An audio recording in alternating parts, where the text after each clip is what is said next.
The Messiah said, "When you come to know yourselves, then you will become known, and you will realize that it is you who are the sons of the living Father. But if you will not know yourselves, you dwell in poverty, and it is you who are that poverty." Magandang gabi mga kapatid. Yes, good evening po, mahal na hari. Maraming salamat sa inyong lahat dahil kayo ay nagugol ng inyong panahon, ng inyong oras para makasama sa gabing ito dito sa session.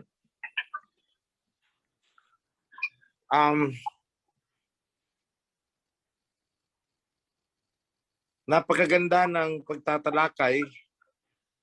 Simple at straightforward ang mensahe na ibinigay sa atin ng ating Prime Minister. Gusto ko pong ayoko namang isipin ninyo na ang pagbigay namin ng mensahe ay overkill.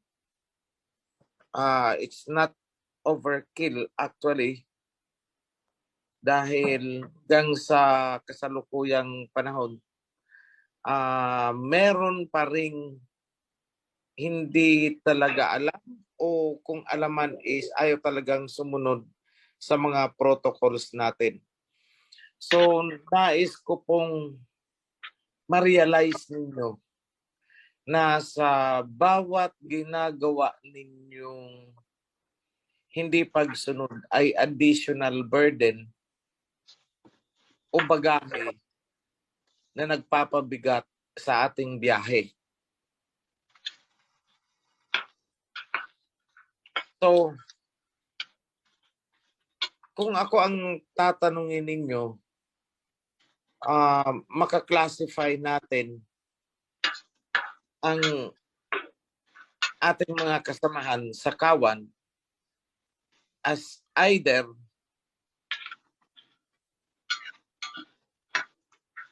nakakatulong, neutral,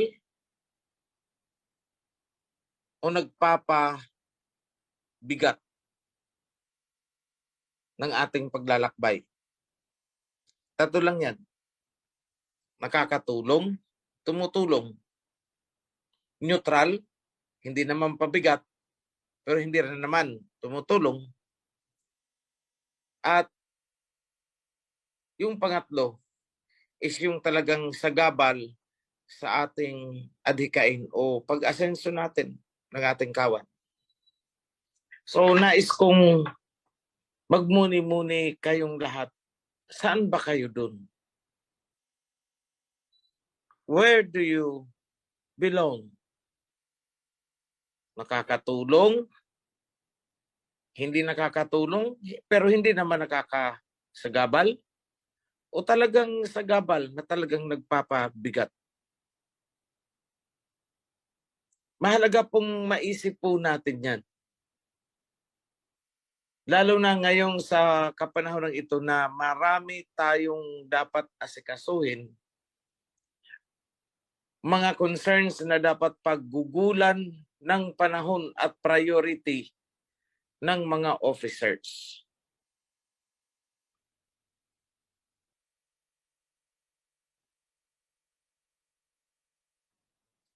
Sa muli, gusto kong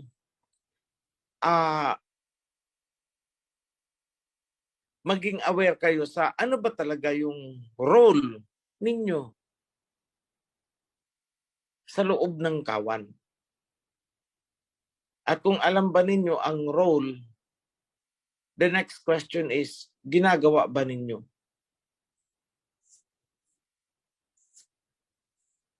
Kailangan pagmuni-munihan natin yan. Kung ginagawa natin ang ating mga role, are we doing it with all our heart, with all our mind, and with all our whole being? Pansinin ninyo, buong puso, buong isip, at buong pagkatao. Marami sa atin ang pinaiiral ay buong puso lamang at hindi kasama ang isip.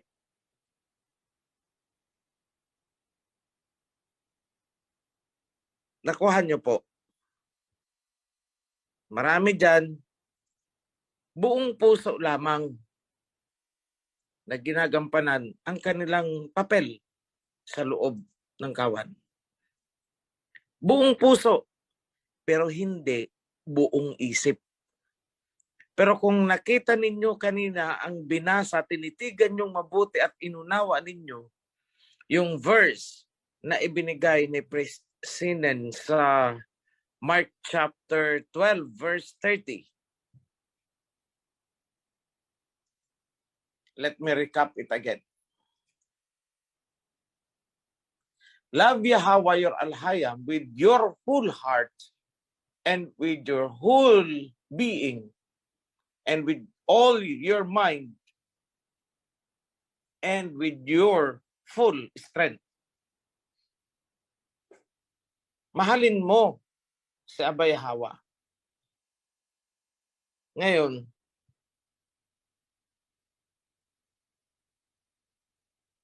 paano ba magmahal? Baka dali kasi basahin yan eh. Pag hindi mo nginuya yan at dinigest, hindi mo yan maintindihan. Paano ba talaga ang pagmamahal kay Abay Hawa? Paano? Hindi yung weng, lumipad. Basta ako'y tumutuwad, tuwad din ako. Mahal ko si Abay Hawa. Iyak, kapaluha-luha, tigmaak ng luha. Maybe mahal mo si Abay Hawa, minamahal mo buong puso, pero wala sa isip. Pero tandaan nyo, ang hinihingi niya, buong puso, buong isip. Hindi pwedeng puro buong puso tayo, emotional ka lang. Pero ang mga decision making mo, lalo na kung ikaw ay isang leader, ay mali-mali.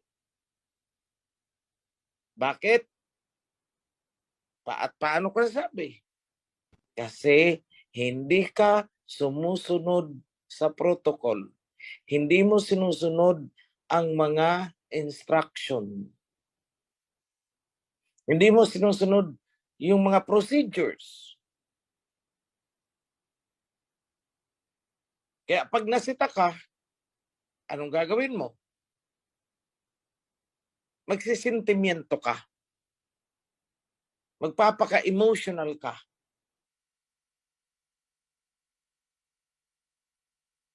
Hihingi ka ng tawad. Humihingi ng tawad. Marami sa inyo ang humihingi ng tawad pag nagkakamali. Pero sa totoo lang, hindi talaga nila nauunawaan kung ano ang dapat nilang ihingi ng tawad. Hindi talaga nila naiintindihan kung ano ang kanilang pagkakamali. Bakit hindi naiintindihan kung saan sila nagkamali? Kasi ayaw unawain ang mga instructions. Kasi kung alam mo ang instruction, alam mo kaagad kung saan ka nagkamali. Di po ba? Napakasimple nun. Ngayon, balikan ko yung tanong. Paano ba talaga ang paggagawin itong love Yahweh your Alhayam?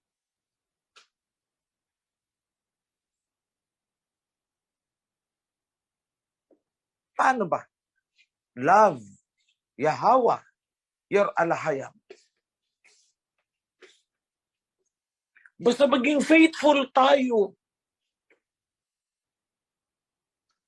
Basta magtuwad tayo. Basta maghaleluya tayo. Basta magkanta tayo. Hindi po ganun. How do you define the word love? In so far as your relationship with Abay Hawa is concerned.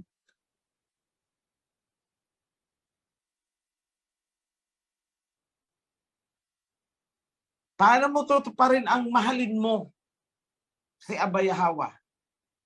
In so far as yung relasyon mo sa kanya ang pag-uusapan.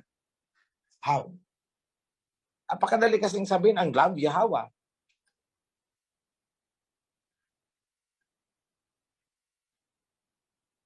Nasaan ang clue? Kasi ito, doktrina ang ipinapasok dito ng mga sekta eh. Pero nasaan ang clue? Naandyan po sa Book of Revelation.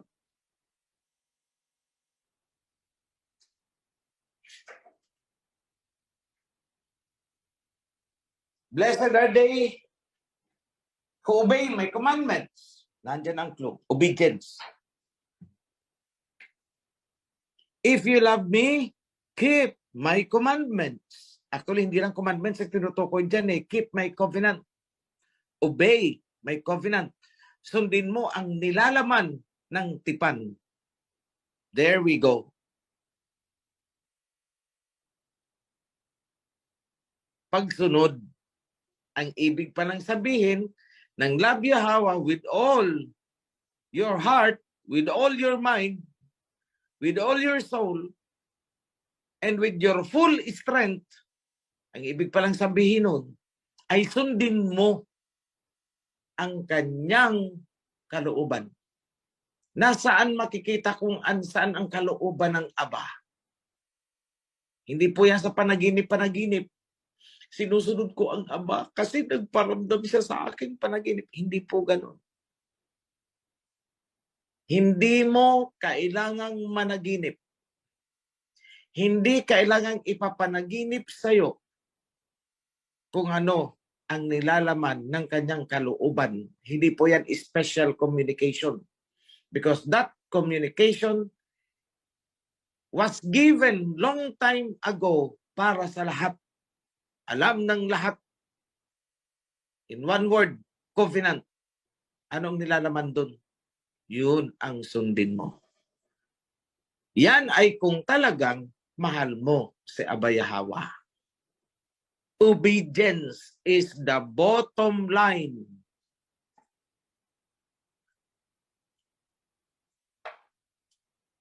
Makikita niyo yan mga kapatid mula sa Old Testament kasi dito sa New Testament ampaw na eh. Ampaw na ampaw. Doktrinang doktrina. Pero sa Old Testament very clear. Obey my laws, decrees, and statutes na ibinigay ko sa pamamagitan ni David at ibang mga prophets. Nandun. So kung tatanungin nyo ako, paano ba gagawin ang love Yahweh?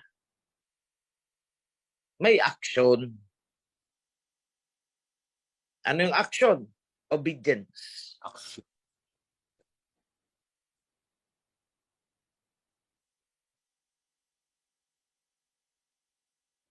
Hindi lang puro puso. Hindi po puro puso ang pagmamahal. Remember, buong puso mo, buong isipan, buong pagkatao, at buong lakas. Yan po ang pamamaraan. Pagsamasamahin mo yan, that is love Yahweh. Ibig sabihin, obey with all your heart. Obey with all your mind.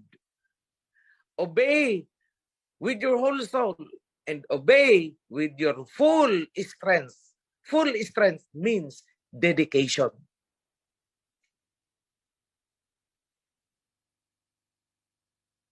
Ngayon, paano naman ini-implement ang sinasabing kalooban ng Aba? Doon mo makikita ang role mo. Hindi ba't ang Aba ay may sinabi?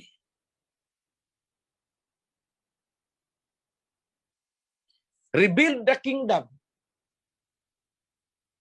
There we are. You are a citizen of the kingdom. Sa kingdom, may mga leaders na nagpapatupad.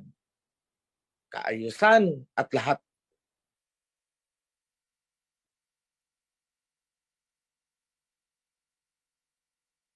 May mga tao na namumuno. Hindi po pwede na sasabihin, bakit ako sunod ng sunod sa'yo? Pantay-pantay lang naman tayo. Hindi po ganun yun. Dahil sa aminin po natin, o hindi po talaga tayo pantay-pantay. Mula sa physical hanggang sa spiritual level, may pandak, may matangkad.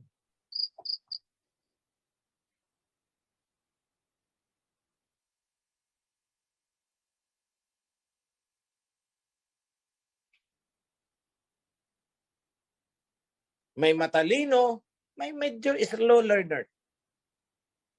Hindi pantay. At mismo ang katawan mo nga, hindi pantay eh. Marami kayong hindi pantay sa katawan. Kanang kamay mo at kaliwang kamay. Kanang braso, kaliwang braso. Equal ba ang lakas niyan? Di ba hindi? May kaliwete, may kanan. So hindi pantay. Kaya wag niyong sasabihin na lahat tayo ay pantay-pantay. Hindi po.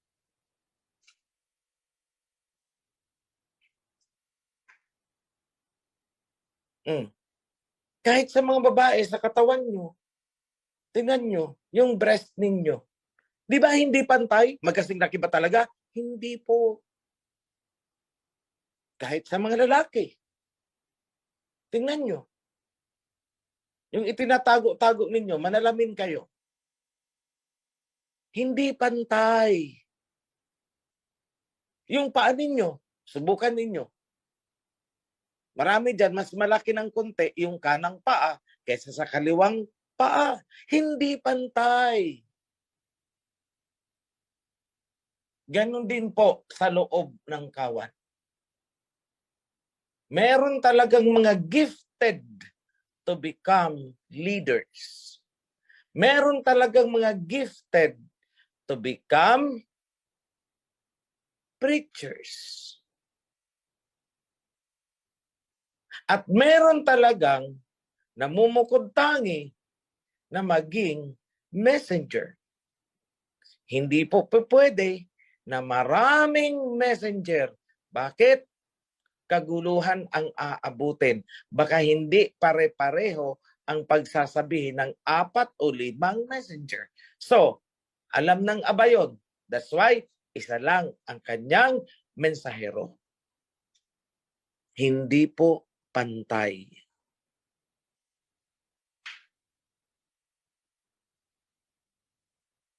Maging realistic po tayo. Huwag tayo puro drama. Para alam natin kung paano gawin ang love me with all your heart and with your mind.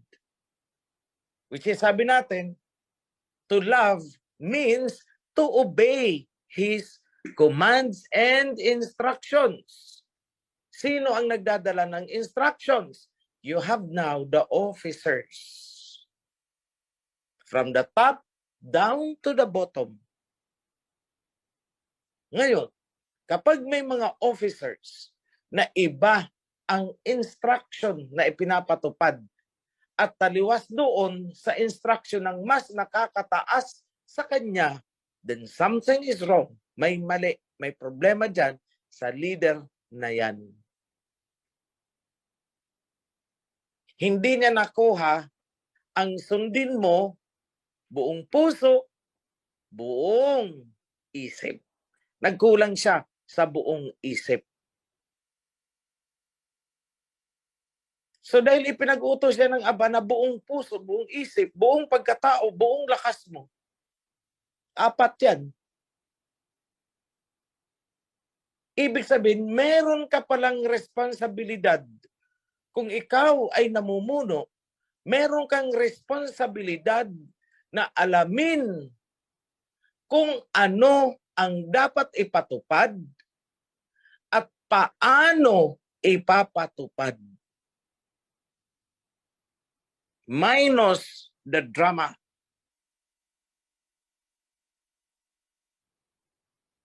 Minus the drama. Alamin nyo ano ang dapat ipatupad at paano ipapatupad. Yung paano ipapatupad, medyo challenging yan. Medyo mahirap talaga yan. Dahil kayong mga leaders, iba-iba ang personalidad ng mga tao na inyong kinakaharap.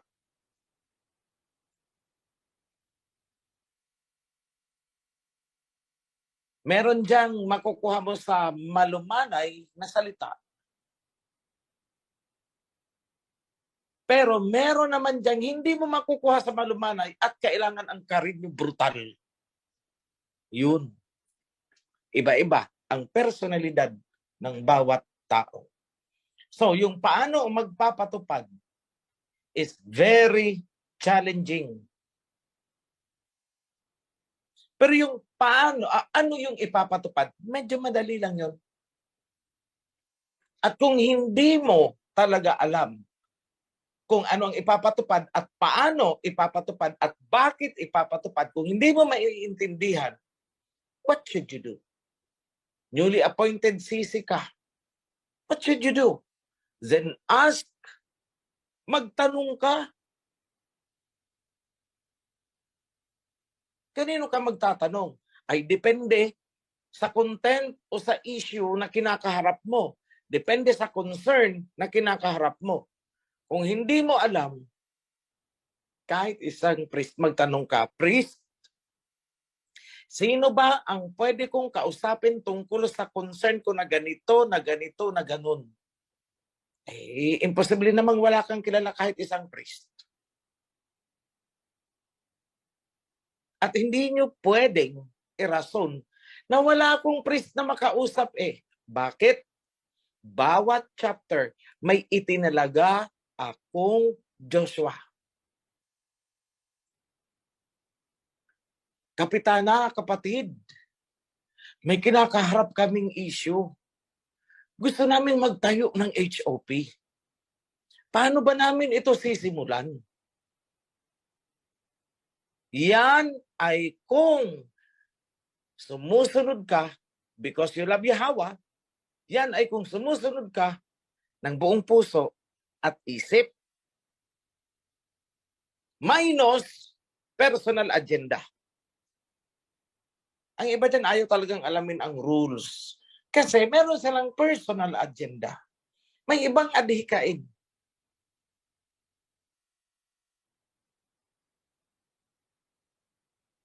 I'm sorry. But you need to change. Why? Because you are part of the kingdom. Bahagi ka ng kingdom. So kailangang makiayon ka sa galaw ng kingdom. Makikiayon ka sa sistema ng kingdom.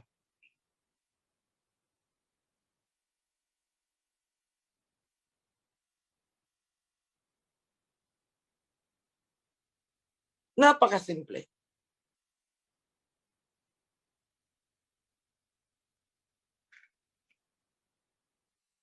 Kung ikaw ay sisi, ang concern mo ay administratibo.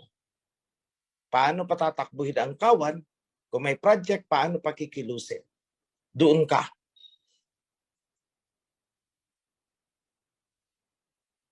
Kung ikaw ay priest, nasa spiritual ka, anong gagawin mo? Guidance ka dito sa sisi. Sisi, mukhang may kulang yata sa ginagawa mo.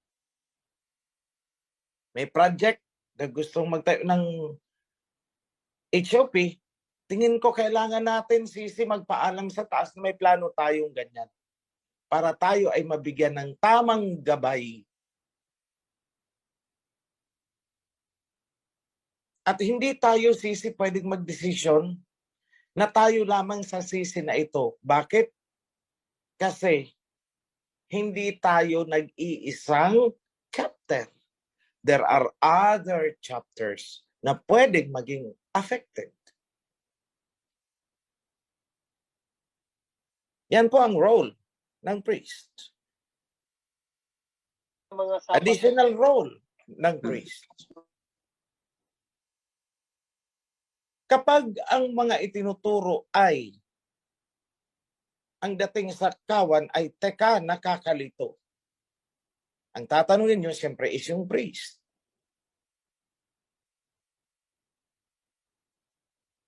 Pero kung ang concern naman ay may project at kailangan nating kumilos, ang sisi. Kung ang concern naman is paano ang pananalapi, treasurer. That is the division of labor. Do not violate. Do not step on the jurisdiction and responsibility ng ibang officer. Rather, collaborate. So I must say, kung ikaw ay treasurer, huwag mong pagungunahan ang sisi. At huwag kang magdidesisyon concerning money matters na hindi approve ng sisi. Ikaw naman sisi, hindi ka basta-basta mag-a-approve ng isang project na hindi nyo kinonsulta ang buong kawan. More so, huwag kayong magsisimula ng isang proyekto na hindi na nga naikonsulta sa buong kawan, walang consensus. Worse, wala pang alam ang itaas. What will happen to you?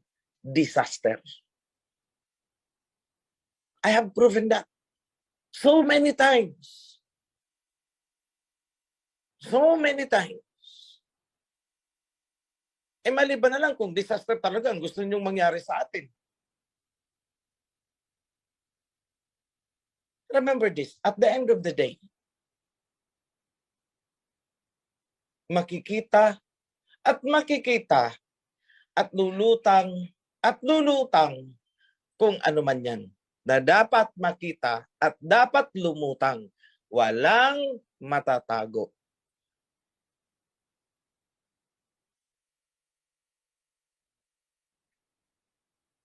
Ngayon, I appreciate yung mga talagang may pagmamahal kay Aba, sumusunod buong puso, pero hindi buong isip.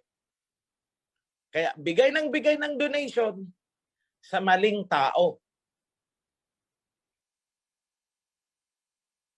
Despite or sa kabila ng napakadami na naming instruction. At hindi na pwedeng itanggi na hindi namin alam eh. Hindi na po. Wala na po yun. Hindi na po namin tinatanggap ang ganyan. You are not new. Hindi kayo baguhan. All donations in cash or in kind dadaan sa national. Maliban na lang kung napakaliliit na donation, 1 kilong bigas, huwag nyo nang idaan sa national. Pero kung para na sa pagtatayo ng HOP,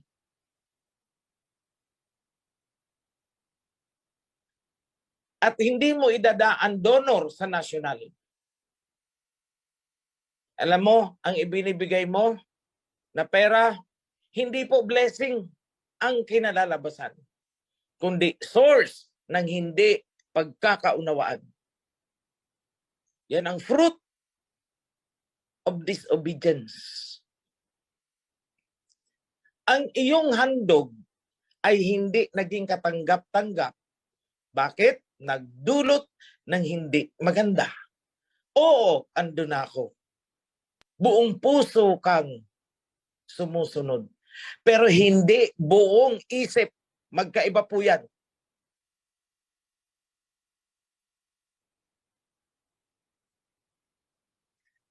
Magkaiba po yan. Kaya nga may mga advisors tayo eh.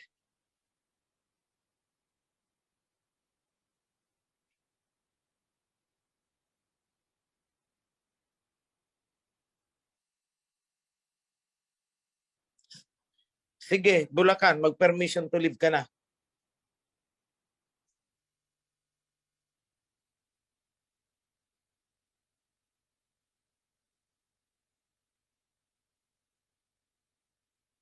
O, yung mga gustong umalis, umalis. You don't want to hear what I'm saying? Ayaw niyong marinig? Fine.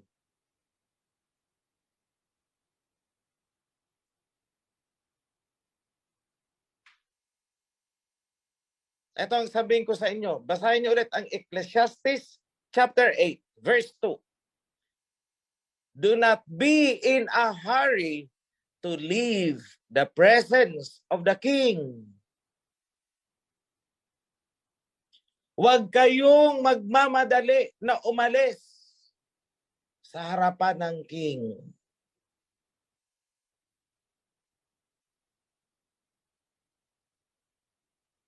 Basahin nyo nga buti yan. Hanggang chapter 2, verse 4, 6. Sa dulo. There is proper time and procedure for any matter. Sa lahat ng gawain, undertaking, may tamang panahon at may tamang procedure o pamamaraan. Kaya nga, buong isip, procedure, isip. Kaya lang hindi nyo marirealize yan. Kung sa tuwing ako'y magsasalita, kayo ay nagmamadali. Pero anong sabi sa Ecclesiastes? Huwag kang magmamadali na umalis sa harapan ng hari. Do not be in a hurry to leave the presence of the king. Dahil mawawalan kayo ng direksyon.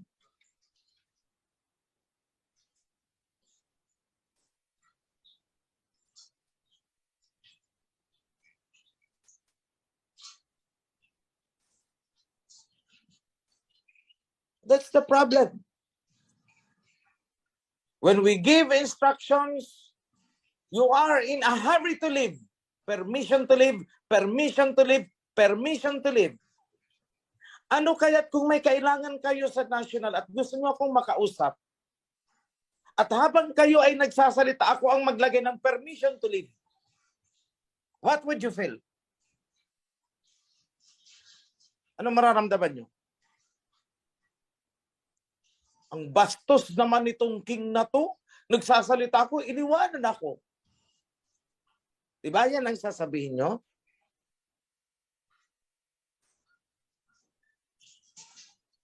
Yes.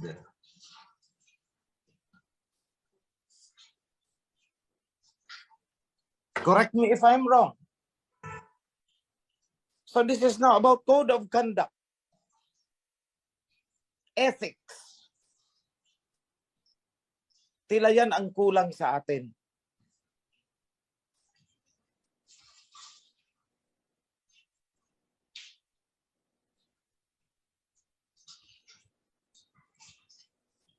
Ayoko nang isali ang salitang respeto.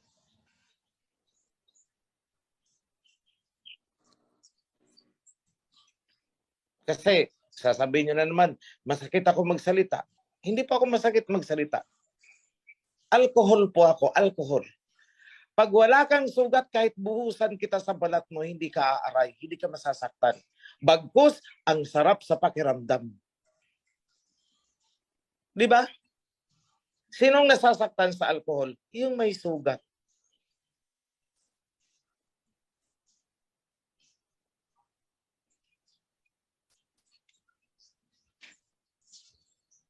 So, pasensya na.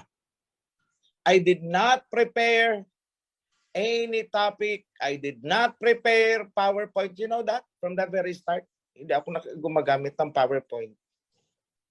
Because I rely on what will be poured on me. Kung anong ibubuhos sa isip ko. Sa oras na ako'y magsimulang magsalita. The whole day, may bisita ako. Palitan, palitan, palitan, palitan. Pag alis ng isa, may papalit na isa. So how can I prepare? Wala akong panahon dun. Na hindi ko nga yata nagawang maligo ngayong araw na to. Truth. Totoo yan. na hindi ko nagawang maligo ngayong araw na to.